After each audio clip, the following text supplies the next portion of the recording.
Podquest. Jeff, tell me more about these piss pigs.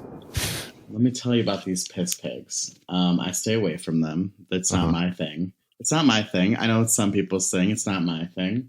No shade at the piss pigs out there. No shade. I mean, if you're listening, I use tarps for painting, camping, not for when I need to cover some golden rain on the floor.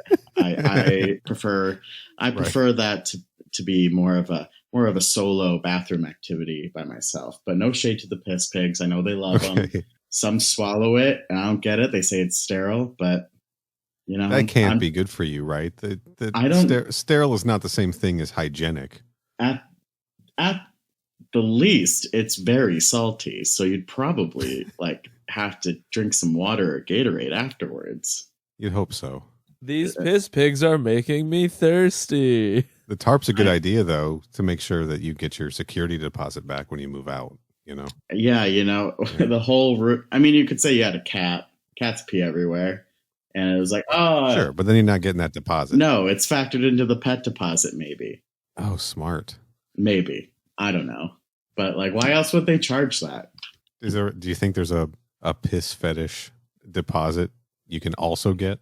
I'm sure there's a clause within your renter's insurance. Actually, unfortunately, renter's insurance, I just learned, doesn't include flooding. Yeah. So piss pigs might be shit out of luck.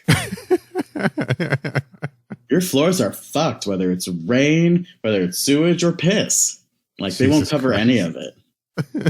I did think it was interesting that recently the U.S. Postal Service did announce that they had updated their slogan for a more modern look, which did include in rain, shine, snow, sleet, or piss. We're gonna deliver your mail.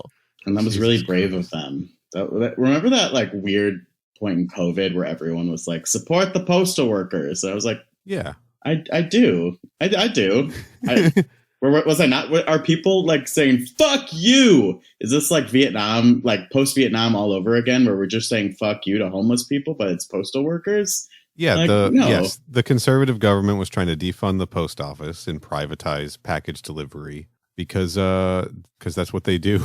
And then, but the supporting thing was you have to buy stamps, right? And I was like, but I do buy stamps, right? I ship with USPS. I used the post office. Do you want me to mail letters to myself just to be, supporting the post office? I get it. Everybody was like, come on, the best postal service album came out in 2003. I don't need to support them anymore. Right. They're doing fine. I know. They were they went to Austin city limits many times. They're fine. Was that was it about the band? Maybe I was confused the whole time. Buy stamps with pictures of buy stamps of the band Postal Service. Yeah. So they don't go postal. Ooh, controversial. If you buy stamps of me, I'll stop posting. Finally. Mercifully, I'll be free. ko-fi.com/mkpodcast and I'll stop posting. We don't sell stamps on there, Corey. Not presently. We will imminently.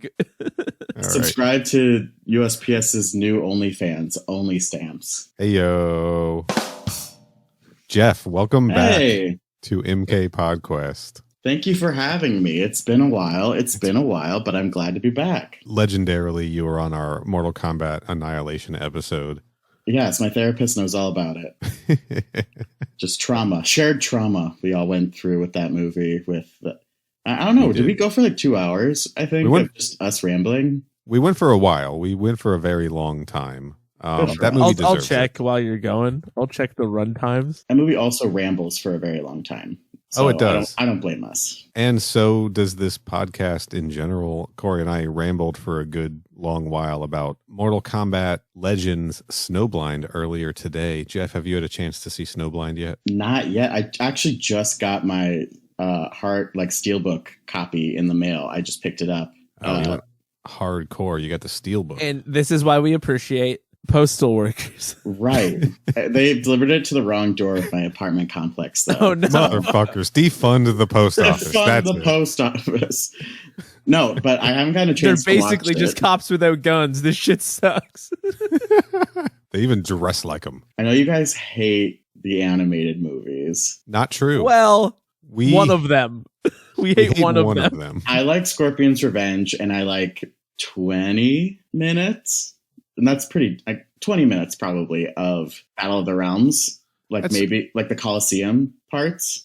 Oh, yes, that's about where I'm at, except I didn't like the Colosseum parts. I liked the other parts. I hated the Shinnok parts because I feel like the Shinnok story could be so much more fun and nuanced instead of like a big boss battle. Yeah. And I feel like that would be more fun to explore, like the Netherrealm and stuff. So it was kind of a bummer to see it shoved in the last, I don't even know, like 10 minutes, 5 minutes? Something like that. Battle of the Realms felt like it was supposed to be 2 movies and they combined it into one, probably because of pandemic setbacks and stuff like that. Yeah, why the fuck was Lee May in it? And Mileena is like nowhere. What is that? Lee May? I love Lee May, but like, what?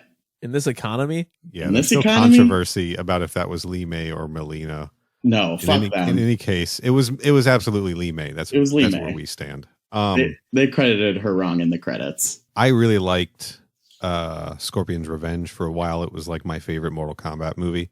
I've since changed, OG Mortal Kombat's taking the top slot. I think OG Mortal Kombat I think what I like about it a lot is that it's very unapologetic. Oh yeah. It feels like John Tobias's DNA a lot, whereas Annihilation is, I don't know who did that. I don't know what happened there. Shit just got out of control. It was what it actually was it was like a Wes Craven's New Nightmare scenario where the production was being haunted by the specters that had taken on the form of Mortal Kombat characters, and they just filmed it all anyway. Oh yeah, it was just an out of control production. Every role was played by Lawrence Kasdan. Actually, fun fact, he did all of the ADR for every character, and that's how we got what Annihilation is today. A fun, bad movie. Let's call it what it is. A trip for sure. Not to set up your expectations, but Corey and I are pretty up on Snowblind.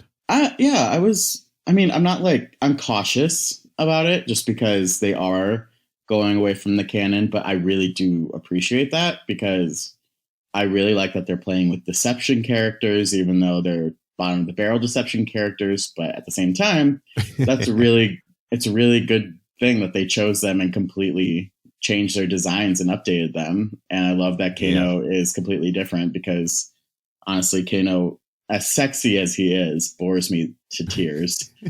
So I'm so excited that he has like a new take, and like old man Logan Sub-Zero looks really badass. So I'm looking forward to watching it. I'll have to watch it tonight, actually. Yeah, do it. We're not here to talk about that today. We are here to talk about Leif Erikson Day, motherfuckers. That's right. That's what we're here for. That's what we're here. That's what everyone is here for. That's what they tune in for. The fans have been fucking clamoring for weeks. It's like on Twitter, it's just like, hey, happy 30th anniversary, happy 30th anniversary. But on this side of Twitter, we're all talking about Leif Erikson Day. It's like in the replies, it's just like, hey, the sky is blue today. That's really nice. And everyone's like, when's Leif Erikson Day? Bro, you're not hinga-dinga-durganing hard enough.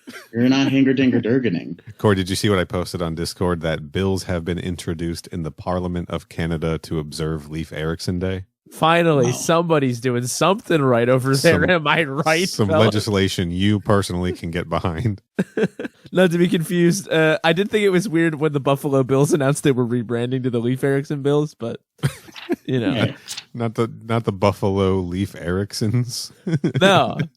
The whole city's changing its name. Its name. It's for the 30th anniversary of Leif Erikson Day. Buffalo, fuck it. No longer a thing. Leif Eriksonville. There we go. Oh, yeah. Look, if peacocks are called peafowl and there's peahens, then who gives a fuck about... And piss pigs. And piss pigs, obviously. Of course, obviously. Who gives a shit what cities are called? It's true. It's true. Also, it's Buffalo. Like... Home of the wing. What? Allegedly, maybe. That's why they're called Buffalo Wings, because the sauce was developed by somebody in Buffalo, New York. Is that true? Yeah, they're not because they're buffalo meat. I gotta rethink some things. Oh man, really? Is this a bit? Is this a bit? You didn't know that? I mean, I just never would have. I've just never thought about it. Buffalo Wings. I mean, in much the same way that like there's a sauce called ranch, and I've never thought about why. Wait. Why is it called ranch? We need why. Now I'm disturbed. Why is it called ranch? Why haven't I ever asked? Let's find out. What is the meaning of ranch dressing? Gross. A type of thick white salad dressing made with sour cream or buttermilk. Calm down. Nebraska. A guy from Nebraska moved to Anchorage, Alaska. Good for him. Yeah. And then again to Santa Barbara County, California. Wow. And then I guess he made ranch there. Wow, this is like Into the Wild. I'm sorry. He's been all over. The Hidden Valley Ranch brand was bought by Clorox for $8 million in 1972. Great. Oh. Were they like reusing the bleach bottles for ranch? I would say probably not. Or vice versa. Bleach usually comes in large, like, gallon jugs. And Yeah, ranch, that's what I'm saying. I feel like you could really like get people in on the bulk order. a bulk order of ranch. Also, I gotta say, I love that there are two competing stories about the origins of buffalo wings, both of which are that they were made in Buffalo, just by different people. Right. It's a classic Pats and Geno's situation, right? Who invented the cheesesteak? There was one lady that was just like, my boys need something to eat while they're playing touch football in the backyard. And she just threw some shit together on chicken wings. And then there was we had 14 chickens in the house, and you know, we had to figure it out somehow. And then there was just some other guy who was like, no, my name is Sammy Buffalo. These are my buffalo wings. Samuel Guy Buffalo. Fieri is my cousin. My name is Big Boy Buffalo, and I gotta feed my gigantic sons. So what I did was combine the lore. Yeah, Corey, do it. Merge it. During the 1990s, Hidden Valley had 3 child-oriented variations of ranch dressing: pizza, nacho cheese, and taco flavors. Fuck you, Hidden Valley. No, I would try taco. I think I would try taco. Nacho cheese ranch? What are you doing? Not nacho cheese. No, fuck that. That's terrible. I mean, taco ranch. Isn't there like a spicy, like an orangish ranch that you can have on some tacos? I forgot what it's called. It's like a Chipotle ranch. Yeah, a Chipotle ranch. Yeah, that's just what taco ranch is. But whatever cheddar cheese ranch is, that is. It was in the 1990s. Chipotle hadn't been invented yet. That's in like some sort of weird back alley where the purple ketchup was made. Oh, God. I remember I feel like the purple ketchup was the inspiration for the canonical changes in Mortal Kombat Legends Snowblind. Wow. Yeah, just change up the lore. It's sort of like, you know, what if we lived in a reality where Kano was a 7-foot tall robot man and ketchup wasn't red? No spoilers. Wow. Amazing. I mean, it's in the trailer. Yeah, I know. Exactly, it is. That's not a spoiler. And they talk. I did think it was weird that the movie does spend 45 minutes talking about ketchup. Yeah. I mean, I don't know. They shoved a lot of exposition in the last movie. So they figured, you know what? We have a little bit of extra space. Let's talk about purple ketchup and cheddar ranch. Let's throw it all in. Disgusting. Let's talk about a Mortal Kombat comic book. Let's. This is the Malibu Mortal Kombat Kitana and Mileena one-shot. This is the last one-shot that was published, but we haven't covered the Baraka one yet, so whatever. Jeff, you requested to be on this episode months and months ago when we first started hitting the comics. I did. I did. You love this book, right? I consider it mostly canon, I would say, in my Mortal Kombat background. I mean, there's some goofy stuff with a baby that's Shang Tsung. Yeah, they still shoehorned in some Charles Marshall bullshit into this one, didn't they? Yeah, some freaky shots for sure. But there's also really cool like panels that I really love and appreciate about this book. And this was kind of what began my foray into like my obsession with like the Edenians. You know, nice. I would play Mortal Kombat 2 a lot. And for some reason, I think it was because maybe we just didn't have the blood setting on or whatever. But like one day I was playing with the blood setting on, and the first fatality I saw was Mileena's, where she takes off her mask and she's got the teeth and she sucks you in and spits your bones out. And that was the first fatality I saw. And me and my neighbor friend were like playing, both of our jaws just drop. We're like, Jesus. What the fuck just happened? Because we didn't know about the teeth, because obviously we're like we were like 6 or 7 while we were playing, so we didn't really know anything about the lore, and we sure as fuck we're not making it to the end of Mortal Kombat playing as like Kitana and Mileena. Hell no. No, so I found this comic book on eBay. I always wanted it, kind of always had my attention on it. I found it online one day and was obsessed with it, but I didn't own it until maybe like 4 years ago. Nice. So you probably got it at a reasonable price then. I would say, I think it was like $50-$60, honestly. Yeah. ko-fi.com/getjeffcomics. I will say that is a reasonable price, because when I sat down to finally collect all of the Malibu comics, Jeff, you and I talked about this a little bit. You were also on a collecting spree for a little while there. Yeah. I have most of them. Yeah, I got the whole run. I don't have like variant covers and like I don't have like the gold Goro covers and shit like that, you know? But yeah. I've got at least one of every issue, and most of them were like, when I was doing it, you could find, if you're lucky, you could find them for like $10, maybe up to $20 for most of the issues. But this one, I think I paid fucking $90 for it. Fuck. That's not a joke. Lot. That's a lot, but I don't know, Neil, I don't know if it was worth it. Was it worth it? I don't know. For the baby panels alone, I would say I think I'd fork over something like the 40-year-old baby. I'll say not enough baby panels in this for me personally. Like that's the thing. Like at that point I was like, well, I'm already so invested in this and I have every single issue except one. I can justify the cost just to have this over with. Yeah. Right. But also, this is not a $90 comic book. This is not a $50 comic book. This is, I think, a $20 comic book max, just because of its obscurity, not even because of like the content inside. If I'm being honest, I like it, but I'm also, as we've been tearing through all of these comic books, so many of them are just so bad that it's really become hard to squeeze any joy out of any of these at this point. Yeah. And that's kind of a bummer. I will say, like, overview wise, if I were going to give an overview, I hated Blood and Thunder. Like, just as a whole, I did not like Blood and Thunder. I loved the tournament edition. That was just because it was fun. It was just Mortal Kombat and them doing cheesy lines, whatever. That was fun. Battle Wave, I really liked because we got to the Mortal Kombat 2, 3-ish era, which is probably my favorite era, like canonically. And I liked that. Like, I loved the Jade and Smoke pairing. I thought that was really interesting. I loved that we hit up Jax at the beginning because he was such a threat. And then he was like, oh, hell no, I'm coming back.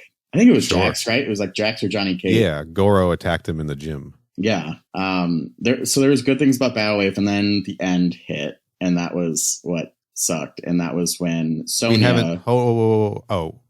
We haven't done Tournament Edition 2 yet. We haven't experienced the true ending of Battle Wave, so no spoilers. Oh, have you gotten to 6 though with the cover? Oh yeah. Yeah, when Sonya's going to marry Shao Kahn. Yes, allegedly. That fucks me up. That's where I was like, oh, fuck this. No. That's when Jeff started his lifelong tirade against the institution of marriage. That's right. Yeah, that's when I became gay. I was like, what the fuck? I like how that's like the natural progression of one to the other. It's like, well, I decided that marriage was bad, so there was only one real place to go from there. Right. And it's all because of Mortal Kombat Battle Wave issue 5. Yeah, exactly. And then, Tournament Edition 2 is really cool. I like that as well, because, again, it's just the same. Just more Mortal Kombat hijinks. More combat, and I love combat. Man, I can hear you flipping through the pages. I got the issue in front of me also. Yeah, I mean, it's really cool because it's so... I haven't taken it out, really. I mean, I'm not going to sell it or anything, but I haven't really opened it because I like looking at it, and it's just so cool to have it, like... I mean, basically brand new. Like, I think there's just like one crease. Yeah, mine's in pretty damn good condition also. It's got a little bit of, you get the little wrinkles on the spine, but that's pretty standard. Yeah. My favorite thing about this comic book is the back cover. Can you confirm, Jeff, that the back cover of your issue is an advertisement for the greatest movie ever made, Hackers? With up-and-coming star Angelina Jolie. That's right. Finger gunning this to the side. It's...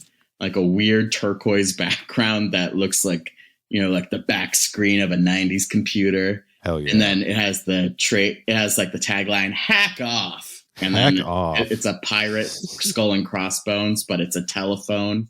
for and a keyboard. And a floppy disk is in there as well. This fucking rules. I love Hackers so much. I could watch that any day of the week, as everybody knows about me. And I might do that. Do it later today. Do it right now. Fuck it. Who cares? Well, there are podcasts where they're like, this movie, and we cover a minute of this movie every podcast. And that's like each episode. Do that with Hackers. I would rather do a show where I watch Hackers just in full once a week and talk about my experience. Talk about what you picked up this time. Just like it's a full junk drawer of things to find. Exactly. I already have a name for it. Hack off. Cast Override.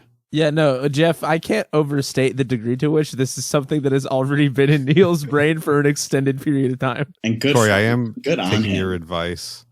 Hopefully this doesn't screw up our internet connection. I am going to turn the movie Hackers on in the background while we record the rest of this podcast. Who needs a soundboard when you have Hackers in the background? What you need to get is Hackers on VHS and buy like a CRT with one of those built-in VCRs and then just play that on a loop in the background of your house at all times. Don't tempt me. It wouldn't be that much money. Hitting play.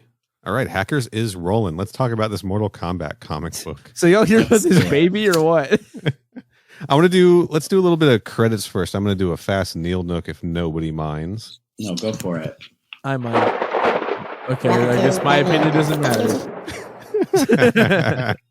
All right, this comic book story is titled Sister Act. Get it? Like that movie Sister Act 2? Whoopi was nowhere to be found. I was kind of surprised. What? Not like Sister Act 1? It's the joke, Corey. Lauryn Hill wasn't in it either. I was like, what the fuck? Like, what kind of comic is this? Everything is not everything? Kitana? No, nothing is anything.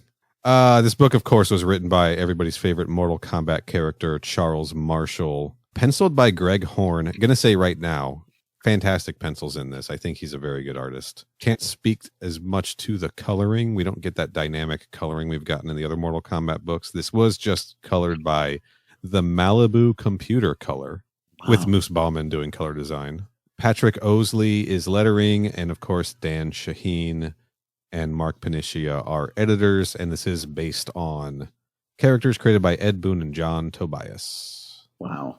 Incredible. I actually like the coloring. It's funny that you immediately called the coloring out. Yeah, I think I'm more specifically looking at the pages that show Edenia, even though they're calling it Outworld, and just like the embellishments on the faces and stuff in that particular section. I think it's the brighter colors, like the greens and stuff, are kind of clashing with the character designs a little bit for me. Because, they're going a little medieval with it.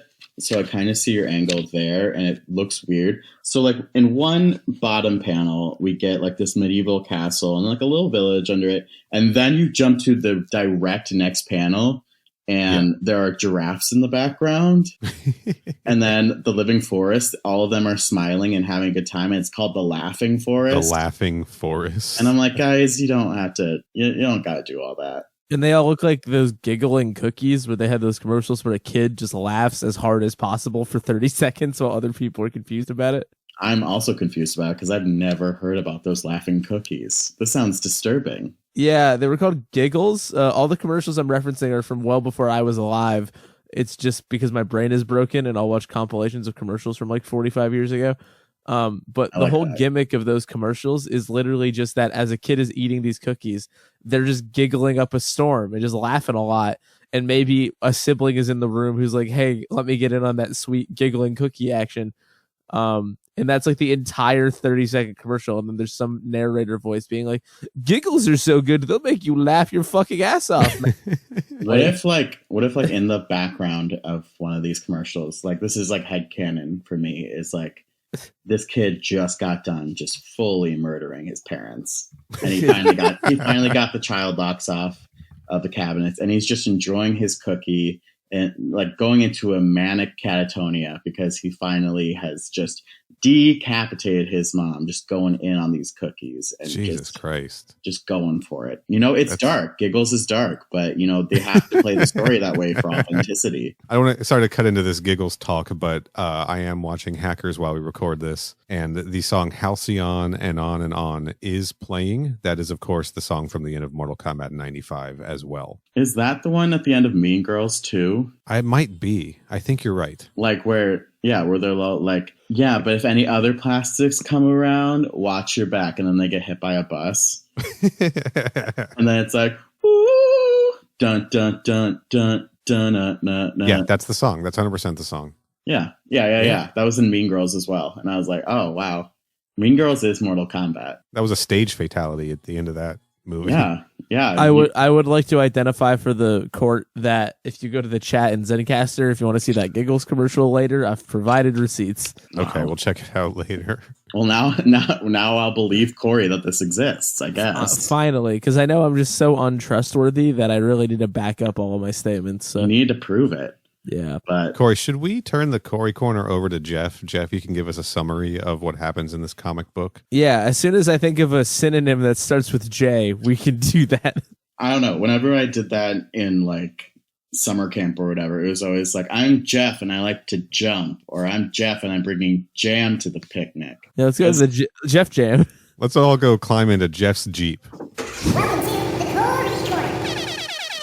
It's Jeff Jam, Fight for New York. The Jeff Jam. Oh, I love that. All right.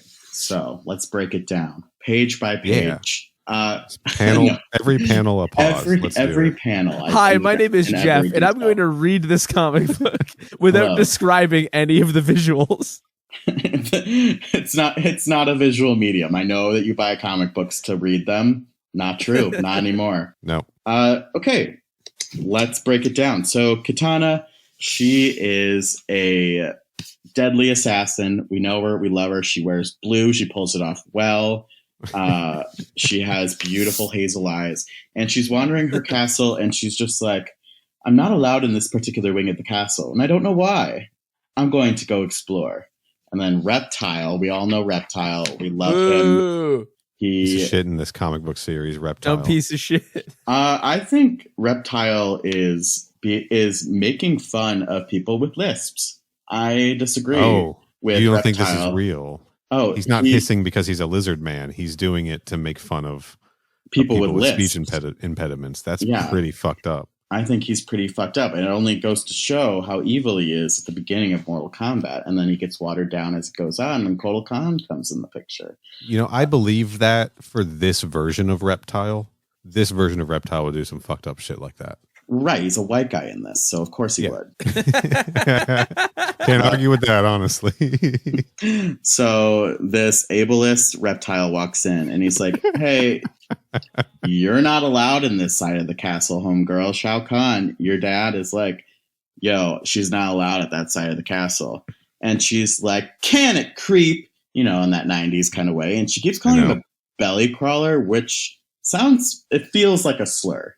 It feels like a slur within the context of Outworld. They call him a belly crawler in every issue that he's in. They refer to him as belly crawler. And he never really crawls in Mortal Kombat, like in the games or anything. He's usually on both legs. He did crawl in Mortal Kombat 21, and the reptile men do crawl when they're in lizard form in Conquest. So. Yes, and I think they do in Annihilation as well, when they are cartwheeling and stuff. I think they crawl down a wall. Basically crawling. Yeah, but I don't know. Belly crawler, that seems like kind of a low blow. A belly crawl is just a flat cartwheel. Yeah, and so Kitana and Reptile, they get in this fight. She's like, I'm going wherever I want. And he's like, no. And so they get into fisticuffs, as one does in Outworld.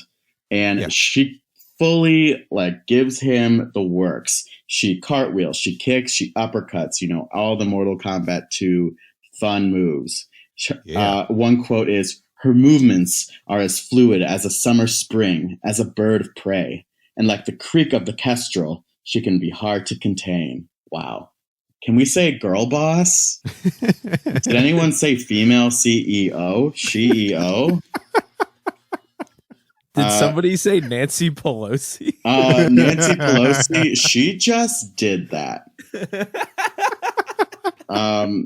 So, yeah, they get into a huge fight to the point where Kitana kicks him through a wall. That is some Chun-Li shit. She's coming for Chun-Li's gig with these, with these thunder thighs? Yeah, with these thunder thighs. She's kicking him, and she kicks him through a brick wall, which, leads her to this mystery secret. It kind of looks like a treasure room. right? Yeah. Like the treasure of fallen kingdoms. A throne and a sword and a book. Treasure. I want to know more about the Thundercat sword that she finds personally. Guys, the most priceless thing in this room is, of course, the knowledge contained inside that book. Oh, reading is power. Yeah. It's like one of those posters that they put up in the library with like Tony Hawk insisting that you finally read a book for once. I had a friend who entered a contest like at our local library to be like they would create her own poster. Okay. Like of like reading is fun, and she'd have like her favorite book in her hand. She won. It was maybe 6th or 7th grade, and so all throughout high school, fully bullied for that forever. Because she did it because they never took it down. Holy smokes! I think it might still be there. What book was she holding? Did she take Tony Hawk's advice, and was she holding like the strategy guide for Pro Skater 2? No, I wish she would. Honestly, it would make it better. But no, I think it was one of the Click series books where it was just girls being mean to one another. So I mean, it was sad what happened to Adam Sandler in those books. I know. Adam Sandler just gets bullied to death. Well, and then turns the time back, and then it just keeps happening. He doesn't know how to fix it. Yeah, that ginger. But then the batteries die in the remote or some shit. I never saw that. And then he learns how to love his son. Yeah, maybe. Or be nice to his ginger neighbor, which like who among us hasn't been there? I know. I just remember what he does. He turns back the time so he can go relive fucking Leif Erikson Day. Oh, exactly. Are people going to hate the fact that this is going to be my running gag 2 weeks in a row? Yeah, we're so far away from Leif Erikson Day by the time this gets released. We need to share the goodwill of Leif Erikson Day. So Kitana breaks through this wall.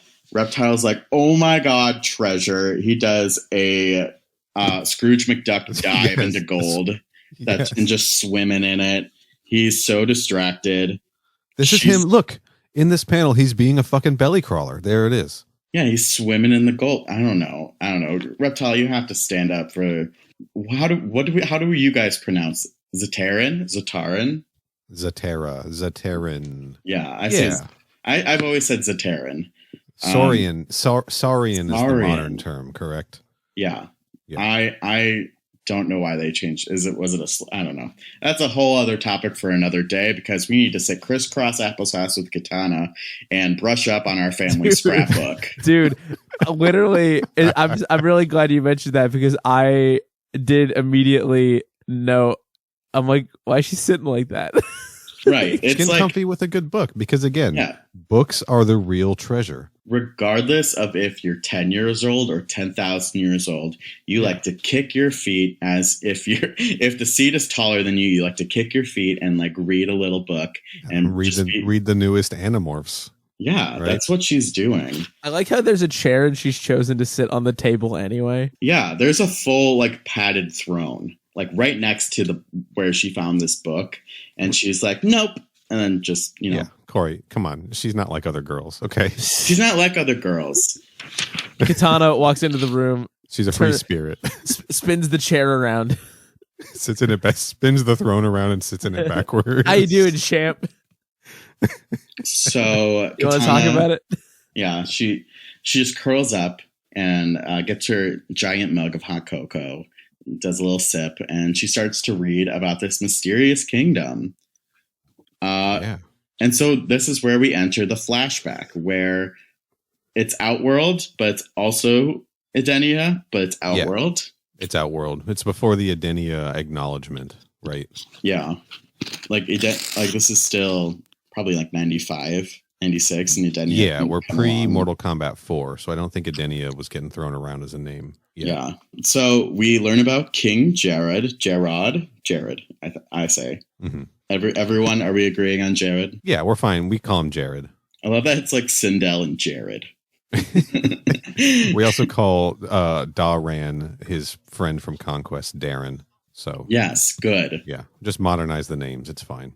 Okay, so Sindel and Jared, they are the rulers of medieval times. They are just straight up chilling, and they have a Princess Kitana who hasn't aged a day. If anything, She's gotten whiter, less ethnically ambiguous.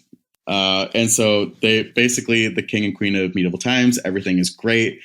Giraffes now live in colder climates.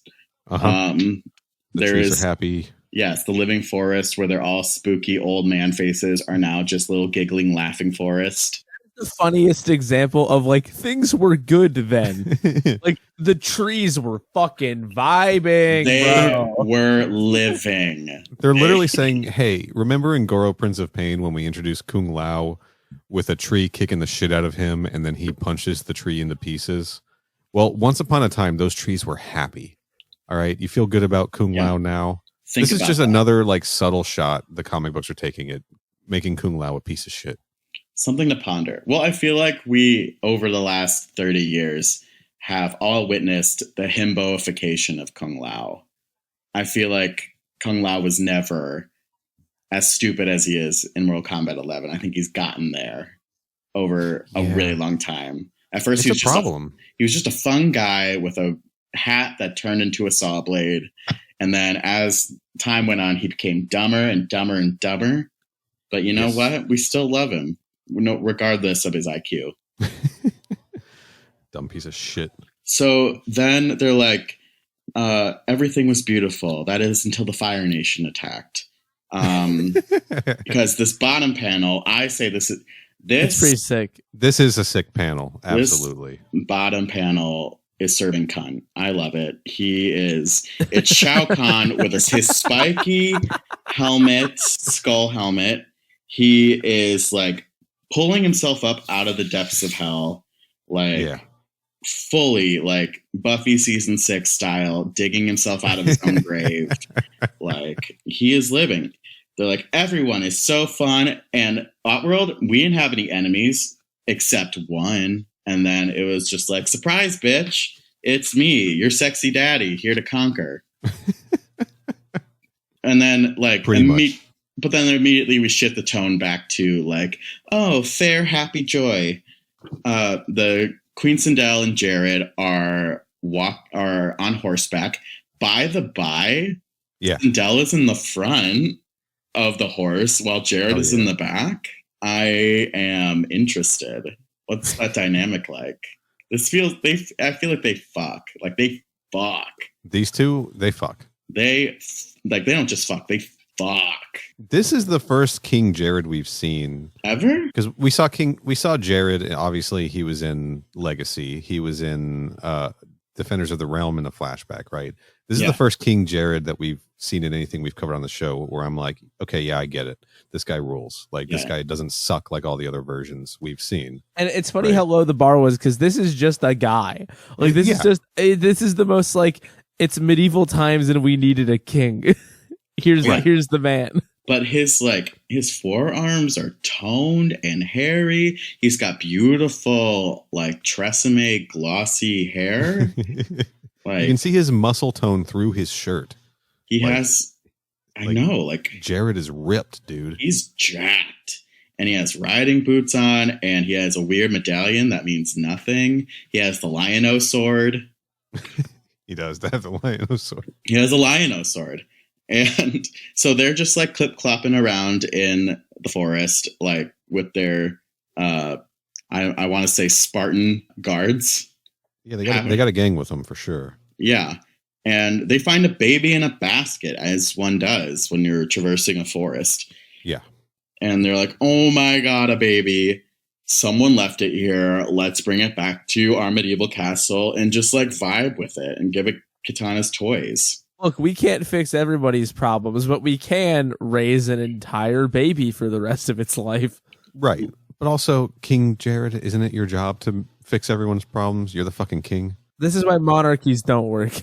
Listen, the way you can tell it's good in Outworld is if the trees are vibing. That's the only barometer of success for a That's king, what the weather reports are in the morning. So, like, if they wake up and it's like, guys, the trees are fucking pissed off today. Yeah. Stay the fuck home. Stay inside. For the love of God. Have you seen the happening? Stay inside. Are they living or are they vibing? That's what we need to know about the forest today. That's Are they all we need to livid or know. are they vibing? Oh, good one. Good job. I like that. Maybe it one. was originally the livid forest and there was a typo. Oh man, I would They're believe just it. pissed as fuck. These comics, I mean, John Tobias didn't write them, but these comics are riddled with typos. And so I would not doubt if they ever wrote the living forest instead of livid. And they're like, shit, let's go with it. I don't care. Yeah, you have a good point. A lot of typos in these. I'm just going to read two names again. Dan Shaheen and Mark Panicia, 2 editors on this book. Wow. Good for them. Good for all these spellings. They need to do a thorough, maybe it's not too late for another pass. Right.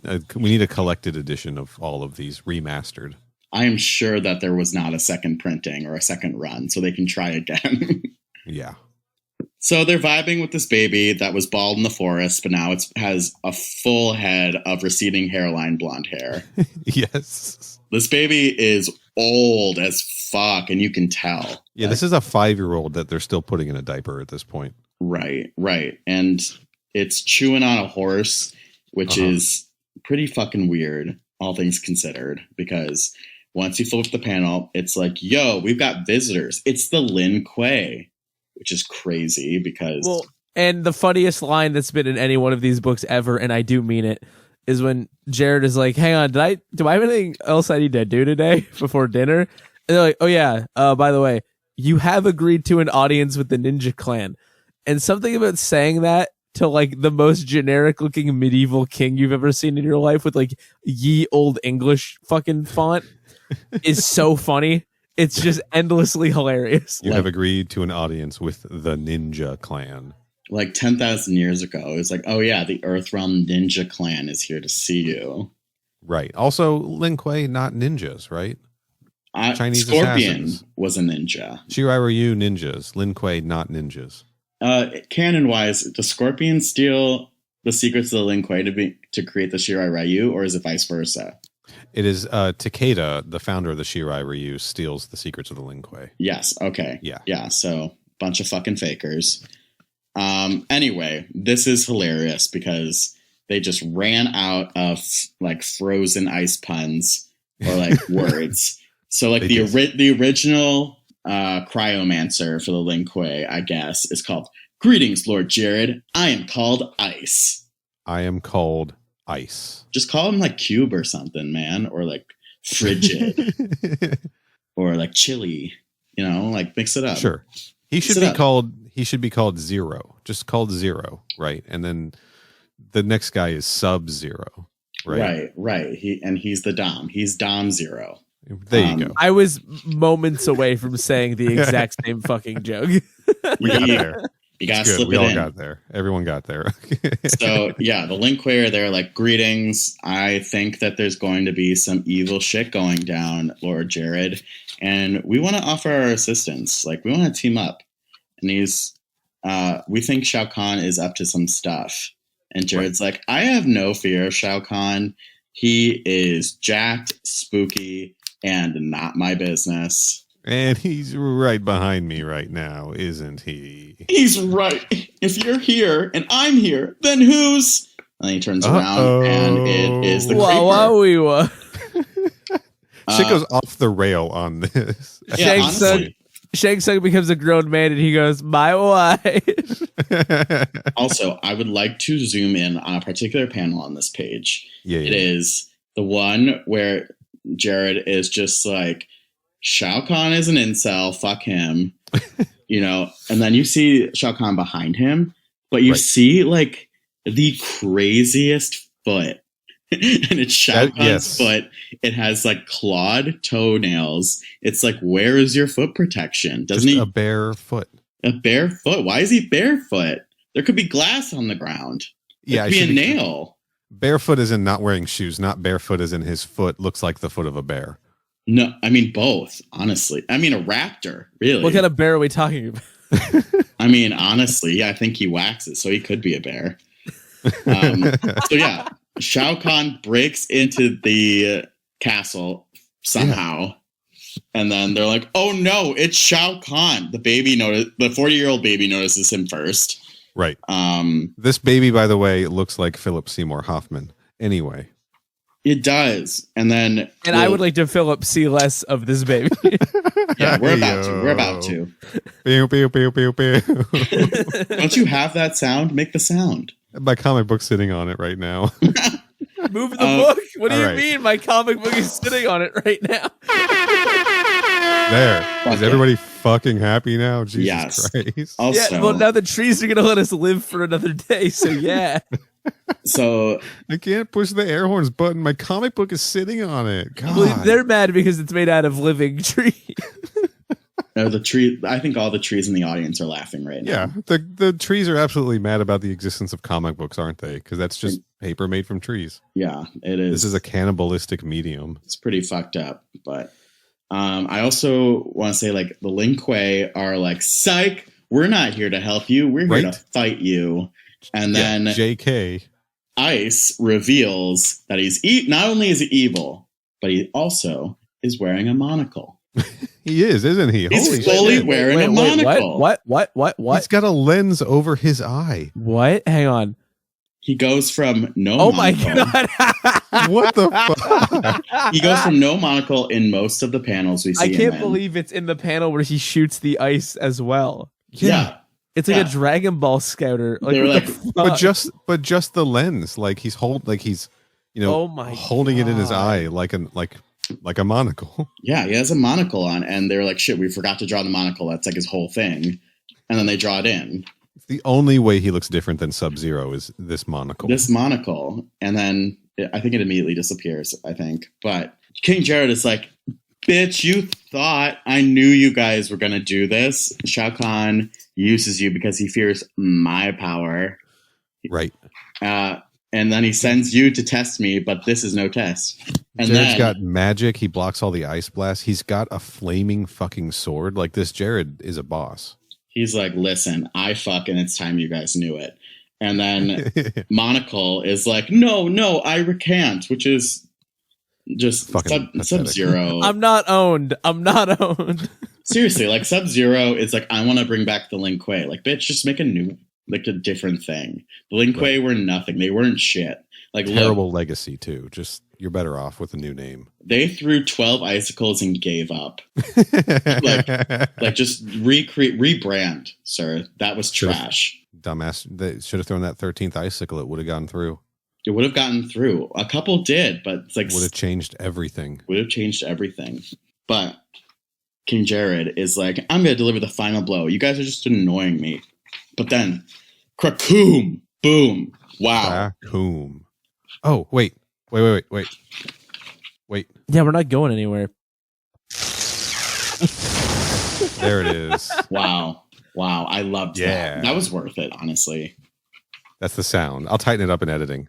No, make the wait longer. Okay. Someone jumps Jared and completely incinerates all his clothes. Right. Little fan service there. Yeah, I know. I see 2 abs, and I love that for me. And Kitana's like, no, father, get up. You must not let them do this to you. I mean, and he's like, Kitana, don't be afraid. And she's like, but I am afraid. She's giving us full Brene Brown vulnerability, being like, but I am afraid, and I can't do this. And he's like, be strong. And then the baby's like, she can't be strong. I've come of age. I have a receding hair. I'm like, bitch, we know. We see your hairline. This is so weird that he says, I've come of age. Because I was under the impression that this was Shang Tsung disguising himself as a baby, but is the implication here Shang Tsung just was a baby? Well, like aging rapidly because he was bald. Then he had blonde hair, and then he had receding hair, and now he has pectoral muscles and a hat. And a whole outfit. His little suspenders outfit.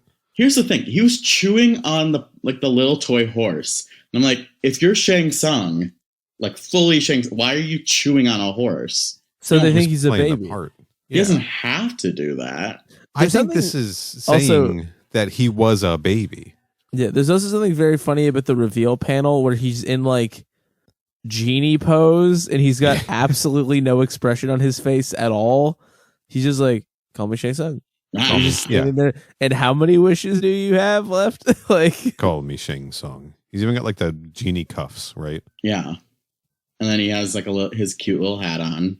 His little, what is that, beanie? He's got a little beanie on? Yeah, what did he's you got call it, Corey? A sailor hat or something? I was about to say a fisherman's hat. That's what it was. You called it a fisherman's hat before. Yeah. This is the best looking Shang Tsung in this outfit we've had in these comics, because he just looks silly in Battle Wave.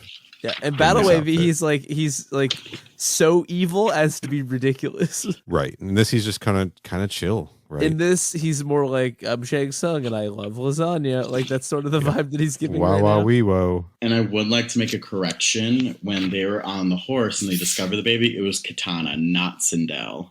Okay. So fair. my bad. I'll be straight. I was a little mixed up about that too, reading it, until she said no father. That's when I realized, oh, this was Kitana the whole time, not Sindel in this scene. But here's the thing, is that Kitana in this scene where he's like, no, I'm afraid, she has the white strands of hair like Sindel. Yeah, I see it. It's very confusing. Like, Kitana never had white hair. Sindel did. That was like her thing. So yeah, Kitana, there's some controversy here. Kitana's just old, I guess. So that was Kitana on the horse with him. Yeah. Yeah, and Sindel doesn't have any white hair in this. Okay. No, right. And then Kitana has black hair at the beginning, but then she has white hair in these panels. So I think maybe it was supposed to be Sindel at some point, and they switched it up to be Kitana to make more sense, but they did not color in the strands of hair, maybe? I don't know. Maybe. I'm doing too much work for them. Yeah, we were doing more work than they did. Yeah. So let's just... But maybe hair colors just change wildly in Outworld, because the baby was also blonde as a child, and as Shang Tsung does not. Well, have blonde that hair. happens in Earth, like real Earth, too. Right? But I don't believe it happens. They go from white to black. With Asian people, I don't think they're born blonde, and Shang Tsung is decidedly an Asian man. True. Born of Earth realm. So, and that's why it's bullshit. Right. That's the only reason. The whole thing falls apart. The other reason, it's not like he can also shoot magic out of his fucking hands. I loved this book besides the hair colors. I think they could have done a better job of consistency. I really do. Yes. Fair point. Fair criticism. Kitana's like, you betrayed me, because the baby is Shang Tsung in disguise for no reason, because a baby can't open doors. So how's Shao Kahn going to walk in? Yeah. Yeah, we had never considered the baby gate solution. the baby is like Trojan horsing. Shang Tsung is Trojan horsing as a baby, but Shao Kahn gets in like on his own anyway. So there was really no reason. There was no reason. He just wanted to be a baby. He wanted to be a baby for a while. He wanted to be taken care of and held, and I get that. I believe he just was a baby. This wasn't like a trick. Like, this is where Shang Tsung became an adult for the first time ever. He was like, ho ho. Yeah, I have grown into an adult. That's right. Fair. Okay. And so Shao Kahn is like, oh, I'm here. And then we cut back to present day when Kitana's like, oh my God, my dad's not my dad. She like fully finds out she's adopted, which I can only imagine is horrifying and terrifying and upsetting. Sure. And Reptile is like, yeah, you're not his daughter. That was the only thing protecting you. And now you're going to be dead. And then Kitana's like, oh, really? I know karate. And, yeah. I bet you didn't know this about me, but that's not the only I've got moves. I'm adopted and I know karate. And those are my two things. Those are her two things. Yeah, when they did her like trading card for Mortal Kombat 2, it's like karate, adopted, that's it. She adopted both a new family and karate. Exactly.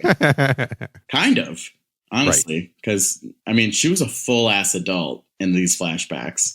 So I guess she was like 25, and then now 10,000 years. So she's 10,025 years old. Well, I think she was 10,000 years old back then still, because didn't they say that King Jared had ruled for 10,000 years, or tens of thousands or something like that? Tens of 1,000 years. They said it some dumb fantasy way. Right. 1,000 times 10 years. It doesn't matter. For 10 times 1,000 years he ruled, and all who lived there were happy. And all the trees thought it was fucking hilarious. It is weird that she was acting like a teenager when she was presumably already thousands of years old. And still at the end of this comic book, is sort of being infantilized by Shao Kahn, it's very creepy because she is older than humanity. Yeah. Right? Like, for sure. I totally get that. It's a little gross, for sure. But he's a gross man, this Shao Kahn guy. Yeah, but those pecs, right? Why? It's hard to see him because he's got those straps across his chest. True. But he's just got a loincloth on, and I'm telling you, that awakens some things. So she swipes Reptile with her fan, and he's like, "Oh!" And then Shao Kahn hears, and I'm not like, supposed to bleed. What the fuck? I know. I thought this was a kid's comic book. Why am I bleeding? Right. And why is my blood not green? Like, and Shao Kahn's like, "That's it, Kitana. Enough. Leave my little piss pig alone." Horrible. Yeah, he's like, "Kitana, leave my little precious angel Gimp alone. He has been fisted 8 times today. We do not need him hurt anymore. Like, you come to my house and you fuck up my Gimp. Get out of here." And then she's like, "No, you put a spell on me and made me forget my mom, my dad, my little brother, who was actually sang song that I had for a day and had a receding hairline." And he was like, "Yes, I did, because you had weird hair that day, and I wanted you to forget about it." Yeah, that was his official reason, her weird hair. And he's like, if you're not listening to my story, you're only getting half the story. So yeah. He is like, "Well, I am going back in time and doing my own flashback because you don't get it. You don't get our bond." So he was like, "I wanted you to believe what I wanted. And does that make me a bad guy? No. I just wanted to manipulate your entire reality and gaslight you into thinking you were my daughter. It's right, not classic. Weird. And then giving you like a one-piece bathing suit to just kind of walk around in all the time." At least he's not trying to fuck her like he is in Conquest. I mean, we don't know, We don't know until we know. It was easy to make you forget who you were, or so I thought. And then it turns out because of this spell, he kind of alludes. He's like, "Well, this spell kind of made you a girl boss. It made you work it. It made you pick up fans and like get really good at it and wear a mask and learn karate." Yeah, you learned karate and the art of war, which, it was a book I only skimmed. So that was like really cool of you. And I was like, "Oh, fuck. My daughter is kind of slowly but surely becoming cooler than me. What do I do?" Shao Kahn definitely has a dusty, unread copy of The Art of War on his nightstand right next to his dusty, unread copy of Infinite Jest. He's been meaning to pick them up. It's just been a minute. He's had a lot going on. He has like 8 realms to conquer. Infinite Jest is being used as a doorstop. Yeah. Yeah. No, he's using the Fountainhead as a doorstop. Oh, fuck. This is the worst, man. Right. I gotta stop my kids from being cool and having their own ideas. Also, I stole them. Also, I think Infinite Jest is awesome. It's an important book, and everyone should read it. My favorite thing about Infinite Jest and making fun of it is I literally don't know a single thing about it other than it's made fun of. I don't know. I hate I've read short essays by that author. I forgot his fucking name, but David Foster Wallace. Yeah, I like the king of the men. He's got this essay called The Lobster, and lots of people love it, and I fucking hate it. I was like, this is the most pretentious garbage I've ever heard. It's just a white straight man complaining to me, and listen, I've had enough of that for a bit. Right. The buck stops with me. Yeah. Listen, you guys have had you've had it too good for too long. Thousands and thousands of years to complain. Let's just let's zip it for now. But anyway, fair. Honestly, Shao Kahn. Fair. Totally fair. But anyway, David Foster Wallace's contemporary of the 90s, Shao Kahn, was just like talking to his friends, Zombie Collector, and nice Zombie Collector. I have no idea what that other guy is. He's making a joke. He's cracking Shao Kahn. Oh, that's Derek. That's Derek. Oh yeah, that's my buddy Derek. Yeah. The Crypt Keeper and Derek. We're all just chilling, and Shao Kahn just was just recalling an SNL bit that he just watched. And he's wiping a tear. Right. He's like, "Have you guys seen David Pumpkins? It's so funny." Yeah, he's just waxing about David Pumpkins. David Foster friends. Pumpkins. Yeah. David F. Pumpkins. I would actually love that Halloween costume, David Foster Pumpkins. And it's just like a really long hair, beard, glasses, but then he's in the David Pumpkins tuxedo. Folks, it's up for grabs. There you go. There you Halloween's go. just around the corner. Leif Erikson Day is coming up. You could dress as David Foster Pumpkins. So Shao Kahn is vibing, and then he's like, oh, you guys, by the way, how's that project coming along? And Zombie Crypt Keeper is like, yo, we did it. We made Kitana, but also we made her subservient. We made her part of the GOP. We took all the girl boss out. We did Kitana, but we took all the girl boss out. And now she's just as hot. Asterisk. Introducing Mileena. Woo! Right. Let's be clear. She still gatekeeps and gaslights, but the girl boss is way out. Yeah, we fully removed it. Introducing Mileena on page 17 of the Kitana and Mileena comic book. Yes. This is the first Mileena we've gotten. This is to make sure that the title's not like false advertising. Right. This is page 17 out of 22 story pages, by the way. So Crypt Keeper is like, this is introducing Mileena. She's like Kitana, but she's the worst. She's the worst. Ooh, do it again. The worst. Jeff, you're fucking giving that away for free? Fuck. Wow. Yeah, sorry. You're not getting paid for this. I forgot to tell you. Well, guys, that's what my Only Stamps is for. Right. Obviously. Right. So Mileena is here. She's striking a pose. She's striking this pose on the next page with her sai, and I'm like, honestly, I at full he, him, his, fully identify as a male, but this is what I look like in my head. Just with my little swords, a little mask on, and my purple one piece, just kicking the shit out of what looks like smoke. I don't know. It's it's like a shade between Smoke's color and Sub-Zero's color. I think it's just a generic Lin Kuei guy, but... Well, he doesn't have the monocle, so it's not ice. No, it's definitely not ice. And then we kind of get to this thing that really bothers me about this issue. Well, it really bothers me, but they say she is a clone, but she is an imperfect one. She is flawed. I want her to be you, but she most definitely is not. And I can trust her, that is true, but I cannot love her. And they don't really tell you why. Maybe because... No, they don't. Maybe because they wanted to save that sort of surprise moment for Mortal Kombat 2, I want to say. Like, that's like the only way. That's the only possible reasoning I have. You're right. They don't. It's not because she's ugly, right? It's not because she's got she's just missing in her mouth. She's just missing her chutzpah. Like, I thought I could love someone who wasn't a girl boss, but I don't think I can. And that's really all that's wrong with her within the context of this book. Shao Kahn's like, I really miss the chase. You know, that's the thing. Yeah. He's one of those guys. I really just love wiping your memory every 100 years because it is so cool to just like have that build and then restart. It's like having a kid and then I can turn them back into a blonde baby all over again. He just got addicted to it. And then Kitana's like, well, maybe she knows more about being a clone than you think. She's actually really cool if you get to know her. And then Shao Kahn is like, no, I only want you for my daughter. And I don't understand how I can just let you go.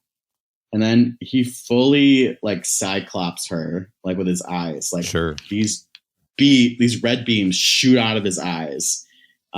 This panel very cool too. It is. Kitana is like, well, if you can't let go, then you must slay me.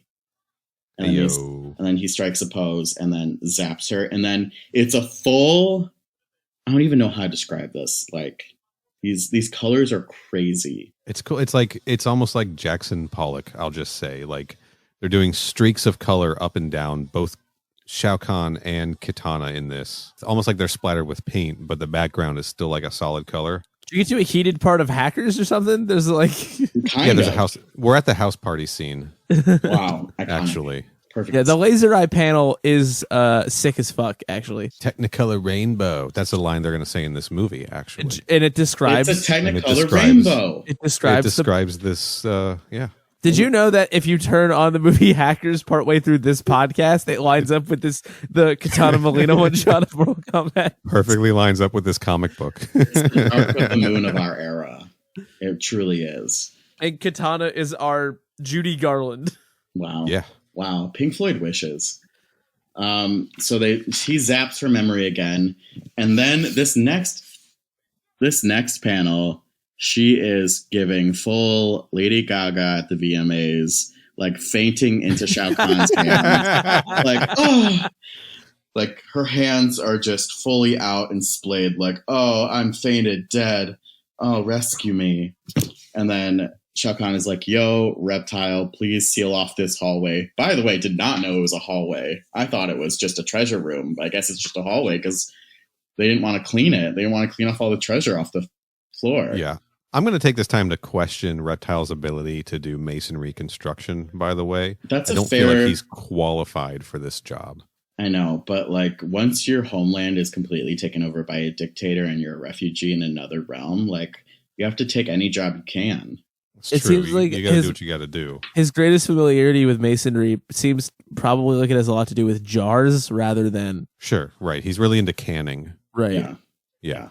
And he does like beer that he makes at home, and he thinks it's cool that he doesn't bottle it. He puts it into jars. He loves craft beer. He's a moonshiner. It's the most unpleasant IPA you've ever had in your life. That's why all of the laughing trees are frowning now. They all are the test subjects for... They all have to drink Reptile's IPAs. Yeah, they have to drink his IPAs and moonshine. Reptile's Piss Piggy IPA. Oh, God. That's my favorite Muppet, bro. And God damn it. Shao Kahn is like, please destroy the family scrapbook that I kept as a memento that shouldn't have been there in the first place, Reptile. So please patch up this wall and destroy the book.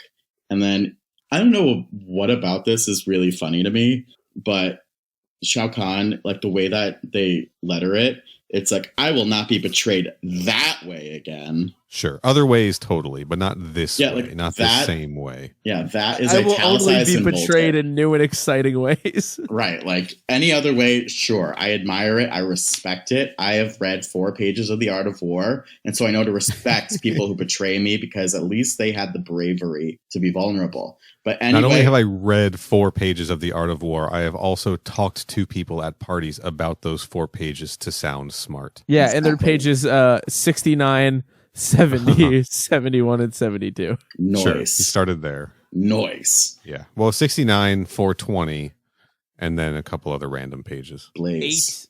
8 and 8 again. Yeah. Yeah. Good for him. So he's read 3 pages of The Art of War. So he was like, I will not be betrayed that way again. And then Kitana comes to and she's like, oh, what happened? I was taking a walk. And then Shao Kahn was like, you had a dream. You had a fitful dream, my child. Right. And then she like snuggles up to his titty and he's like, oh. And he's like, now close your eyes and rest for me. You are safe with me once more. Which is, gross. And he has like a really gross, unmanicured or very manicured hand, depending on how you interpret the coloring and shading of this book. Yeah, it's intentional. He's done those nails. That's my thing, is that like a lot of people in the queer community, they like paint their nails. And personally for me, if you're going to do nails, go all out. Don't just like get a Sharpie or like a bottle of nail polish and paint. Do acrylics, sharpen them, make them 2 inches long, like go all out if you're going to do painted nails. And I think he really did that here and I respect it. We used to do Sharpies in middle school. Well, yeah. I mean, I did highlighter. Highlighter was where it's at because then you just wipe it off after class and no one could call you gay yet. Jokes on that. Because of that. They will not betray you that way. That way. They couldn't bully me due to this. They had plenty of other things, apparently. Oh, yeah. Yeah. Of course. Yeah. Fully. There was a laundry list, but that was not on it. And so she snuggles up to him and goes to sleep. He gives her like a weird Trumpian / witch from Into the Woods speech being like, everyone is safe from you. No one will harm you while I'm around and will fill your head with lies and you're safe from the past. And then we get this beautiful ending shot. Yeah. Of Mileena, tears in her eyes, her arms crossed, serving in her gloves and full assassin gear, just shedding tear, like striking a pose. Like right. Crying as she hears Shang Tsung, as she hears Shao Kahn say that Kitana is now safe from the truth. It is. Mileena's not safe from the truth. No one wiped her brain. And learn all of this. She's like 4 years old. She doesn't know what any of this is. And what's funny about it to me is like him saying that. If Kitana was listening, all it would prompt her to do is be like, "What?" Right, because she's awake. She's conscious at this point. You're right. It's like, I'm sorry. Say that again, Dad. Safe from the truth. The hoomst. What are you fucking talking about? Take me to bed. If there's one more page of this, it'd be that, and he'd go, "Oh fuck," and wipe her memory again. God damn it! Don't worry, you're safe from nothing. Everything's fucking awesome. So I would have loved if there was like a second part to this where it was like Mileena doing literally anything, girl boss stuff. Yeah, I mean like part 1 and 2, like they did with. I mean, Goro had 4 or 3, right? Yeah. Goro had 3. Special Forces had 2. Which sucks. Who wanted Special Forces? I did the not. U.S. government. That. The U.S. government. I really did not get the hype of Special Forces at any era of my MK experience. Like, why are we putting such a focus? That they got Special Forces comic in specific was real bad because they invented all of these like insane 90s silence characters for it, because they were like that Cyclone. Some of them were pretty fucking cool, but they would just exist in this 2-issue series and never show up in Mortal Kombat comics again. Yeah. And the guy with the circle glasses, it's they were like part X-Men, Axel or something. They weren't. Chuck, right? Chuck Firearm. Tread was the Black Dragon guy, I think, right? Yeah. I don't remember. Everybody's favorite U.S. military mascot, Chuck Firearm. I just feel like the Edenians, just in general, whether it's like Kitana, Mileena, Sindel, Jade, Rain, or Tanya, like all of them are underutilized in some way. And then we get a fucking like Johnny, like we're getting a like Johnny Cage, Sonya Blade movie. I don't need that. We already had 2 of those in the animated movies. Yeah, they were the main characters. So why aren't we focusing on like this? I mean, this issue is like not well written, but like the canon and like lore of this is really cool to explore. Right. Of like 10,000 years of her getting like gaslit and then also growing up with Mileena, and like in Legacy, I would say the Kitana Mileena episodes are one of the strongest because I liked they took risks and they had kind of like a Kill Bill. They did that motion comic thing. Yeah, Yubari kind of thing, which was super cool. At the risk of being called out for this, because there is record of my opinions on that when we watched it, I do remember those being pretty good. We weren't up on Legacy as a whole. No, Legacy is boring as hell. But the Scorpion Sub-Zero stuff was good, and I remember the Kitana Mileena stuff being pretty good as well, particularly season 1. Yeah, none of season 2. I didn't enjoy any of season 2. I enjoyed Casper Van Dien in season 2 pretty much exclusively. I loved the Power Ranger stuff with Johnny Cage. That was really funny. I liked the Kitana Mileena stuff, and I loved the Lin Kuei Cyborg episode. I thought that was because it kind of showed how much they could do with like special effects, and they looked like show accurate. And it brought in Hydro from the Malibu comics. He was the cyborg they fought in that. Yeah, that's insane. That's again proving that Kevin Tancharoen read all of these comic books before he made Legacy. Because again, those Kitana Mileena ones, it was basically this story. I mean, I know that's the origin story, right? But they've never really gone into it as deep outside of this book.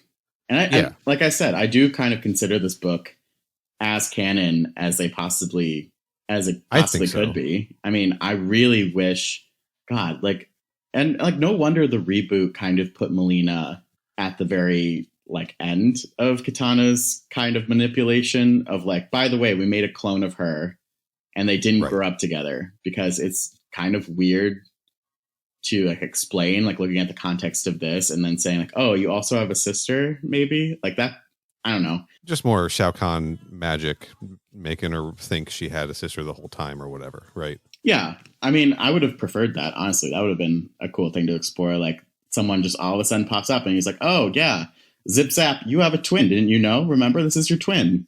Huh. Oh, yeah. That would fit well. I don't know.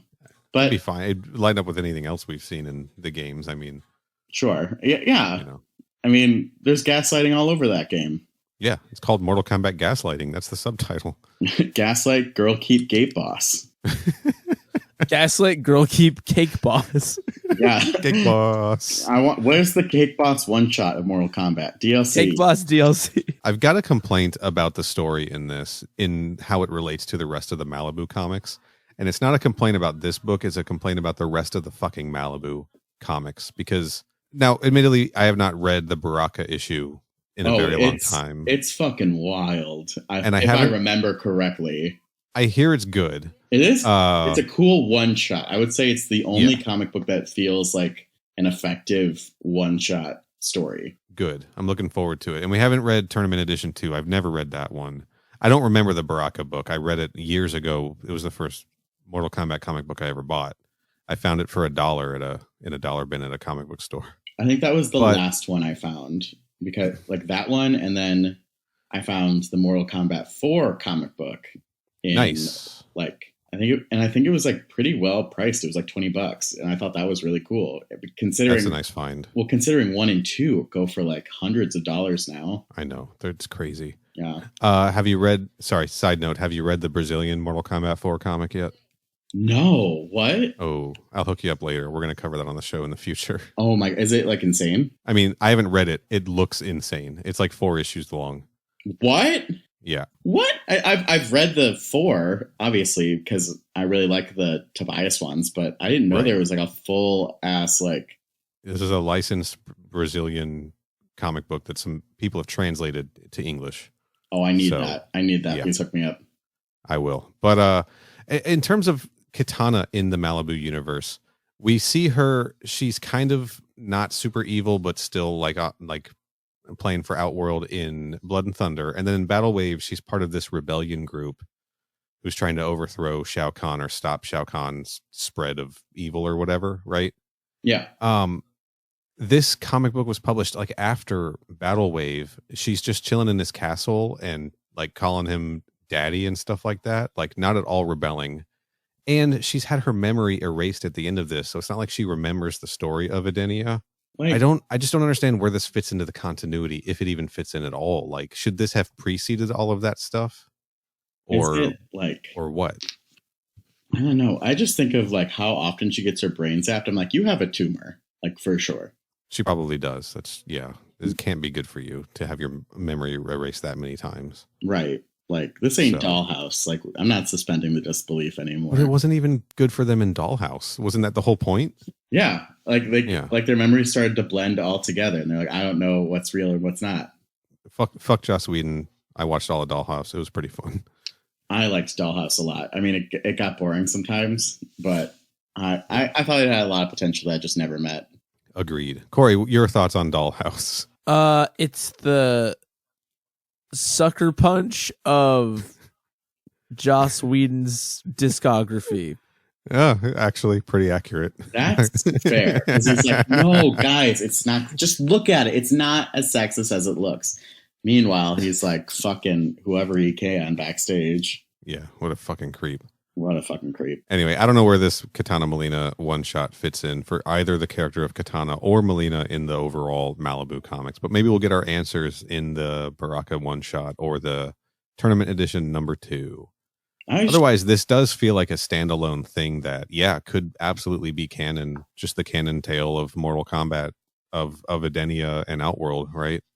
Right, and I don't think they don't fully... I think like a one-shot of Mileena like planning stuff with Baraka, because her and Baraka and her ending, if we're just going off of Mortal Kombat 2, like that's not ever fully explored. I think in Deception, they have their own kind of thing and that gets explored.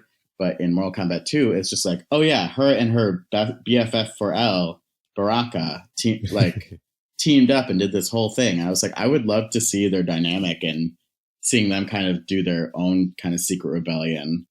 Right. Within, or like attempt at rebellion in Mortal Kombat. Yeah. I don't know that we're ever going to get that though. Nope, never. Maybe in an animated movie someday, but I think that's like 6 more special forces DVDs. Right. Good news for you. No special forces shit in Snowblind.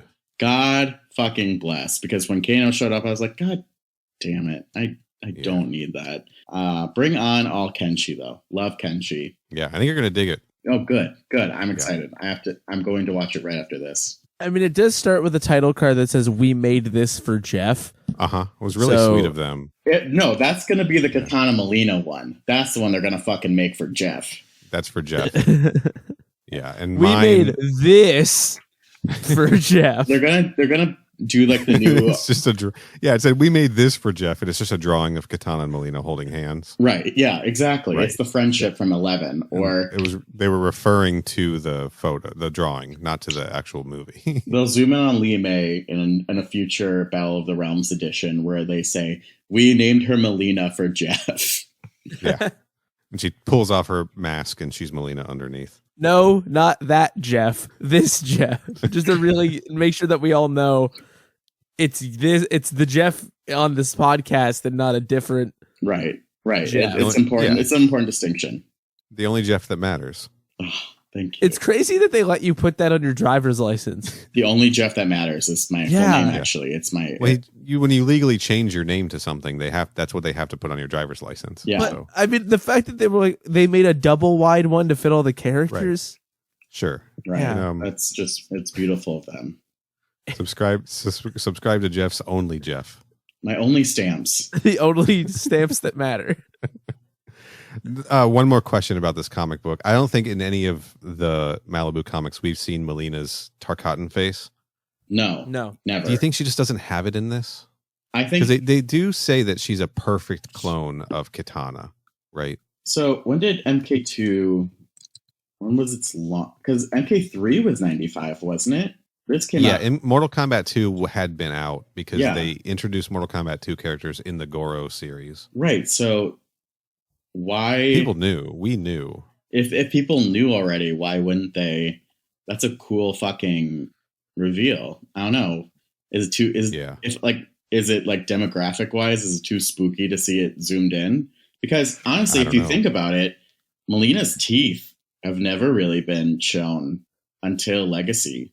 No, wait, sorry, Conquest. Yeah, but in Conquest, she wasn't a Kitana clone. She was just a different person that got magicked to look like Kitana. That fucks me up. I hate when they kind of sort of like don't make her a clone of Kitana. They make her like a little different looking. Right. And that kind of makes me mad. Like canon. I wonder if they just like couldn't decide on like an actual role for Mileena at that point. And then they settled on this origin, right? Which is so great. I mean, I don't know. I find it so crazy. Like you can do so much with this weird sibling. I mean, there's a whole sibling rivalry built in. She has a weird thing with the Tarkatans because they look like her, and she wants to like it. There are things to explore there. I just don't really understand why aren't they doing it. We don't. We're not in charge of the franchise, and it's probably a good thing that we're not, because we would just stick Vorpax in everything, right? We'd make Vorpax the main character of Mortal Kombat. Make her a Denian, I'm sold, honestly. She has the look and she has the outfit. I mean, make her a Denian. Yeah, I like the Koreans. I like the idea of them. I think it's fun. Do more. Expand the women besides Sonya. She's had enough. Yeah, that's right. Sonya has had enough. They overcorrected her. Everyone's like, oh, she's just a girl in a yoga costume. And then they were like, well, actually, she is in the military. Yeah, and she has a terrible voice. Oh, God. MK11. That was brutal. I immediately switched to Bridget Wilson when she got on. I think I did too, actually. It was just so awful. It was so awful. Well, I think we did it. I think we talked about the Kitana and Mileena one shot. How far into Hackers are you? I'm pretty far. I'm at the part where the Plague is threatening Dade because he wants to get the disc that Joey stole. The data file that Joey stole out of the Gibson. So he's now blackmailing him by saying, I've made your mom look like a criminal, and if you don't surrender the disc, she's going to be arrested in the morning.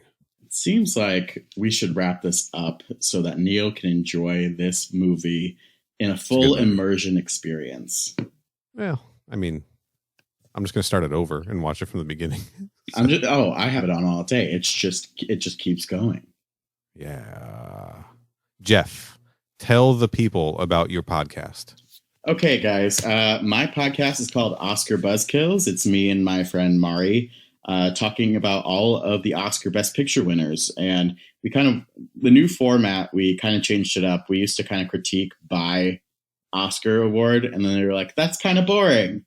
So now we kind of walk you through the entire plot of these movies while commenting about how much they are actually shit or how much we actually liked it. And we're going backwards. We are just about to complete the 70s. Right now you can check out smokes. Yeah, you can check out our Godfather episode that just came out, or our episodes on The Sting. We also have episodes coming out about the French Connection by the director of The Exorcist, William Friedkin. And then what's the next one? Oh, and then a film called Patton, which is not about Patton Oswalt. It's an important distinction. It's an important distinction because that's not a movie. It's the only not Patton, a Best Picture from the 70s about Patton Oswalt. You say right? Like I was baffled. You mean you don't want? He was in a war. Oswalt? He was in a war, but he wasn't, and that's what makes this movie General Patton. This movie automatically just gets one ding from me because it's not about Patton Oswalt. Antoine Andre Patton, aka Big Boy from Outkast. God, there's just so many missed opportunities, of casting. That'd be probably a better movie. I'm not going to lie. Yeah. So, guys, please follow us at Oscar Buzzkills on Twitter and Instagram. We're also getting a TikTok running. And then, subscribe to us on Apple Podcasts, wherever you listen to podcasts. I would really appreciate and love it. I have already put a link to Oscar Buzzkills on mortalkombatconquest.ca. That is incredible. CA, the Canadians? Yeah, I bought Corey the domain mortalkombatconquest.ca for his birthday. Corey, God, people need Corey's voice in the Canadian sphere. He is the representative of the nation. Yeah, yes. Yeah. He's like there's Justin Trudeau. Fuck that, Corey. Yeah, I'll fix it. I'm definitely. He's got the ideas. You just wait. He's got the ideas. Leif Erikson Day, a full 3 weeks off. There's legislation in the works. I'm the person who should be fixing this problem. Let's make it happen. We do a lot of good work on this podcast. We have famously adopted a bat. Wow, brave. I think our next cause, Corey, does need to be bats. Yes, getting Canada to recognize Leif Erikson Day. Step one. Right? I'm gonna get the petitions ready. It's getting there. It's gonna get there. Corey, where can people find your stuff? MortalKombatConquest.ca is a great place to go. My Twitter is just Mr. Corey Price, and then there's They Made Another One, which is at They Made Another on Twitter, and also all your podcast services. You know what it is. You've heard this podcast before, probably. Yeah. And then Strat2 F1 podcast at Strat2 F1 on Twitter. We're gonna get all the Oscar Buzzkills listeners to tune in for this one. Oh yeah, Lady Gaga is a fan. We pretend to say. I mean, you say it. You pretend to mean it. Yeah, we pretend to mean it. Like, it would be wild if you pretended to say it. Like if I went and listened to the podcast and you never said that. But anytime you were on a different podcast, you went, "We love to talk about Lady Gaga being a fan," and right, you never did it. Right? Yeah, the phrasing was incorrect. We are manifesting Lady Gaga being a fan of the podcast by saying every episode, Lady Gaga is a fan. Yeah, so everyone tweet at Lady Gaga. Because she will listen to a minute of it one day, and we fall in love. We will love it. She'll be like, "What's this? This isn't Paparazzi, the only song I have my discography I listen to." And then she'll switch it off, and switch to that. But that minute, that's really going to it's going to make some magic happen. Bad Romance is a really good song. It's the best pop song of the last 20 years. I will not be fought on it. I'm not a big Gaga fan, but I'm not a fan, But I get fucking it. Bad Romance goes hard. You're conversational in Lady Gaga. Like Bad Romance is just wow. Like I don't think anyone will ever hit that height ever again. Like sonically in terms of pop music. And the music video rules. Yeah, it's like crazy, off the wall. There's fashion everywhere, and also it's about human trafficking. Yeah, wild. Lots of things happen. It's an important song, just like Corey's run for next prime minister. Yes. You can find me blowing the race wide open on Twitter at Final Neil and Instagram at Final Neil Retro. I have another podcast all about the Alien franchise called Crew Expendable that I do with our friend Kenny. You can find that at crewexpendable.net. Find this show online at mkpodquest.com. Links to our YouTube channel, places to subscribe, our merch store, our coffee page, etc. And you can find all of these podcasts and more at mortalkombatconquest.ca because we just needed an extra layer of confusion. You know, you got to keep giving them the links. Jeff, thank you so much for doing the show. I'm glad we got you back on.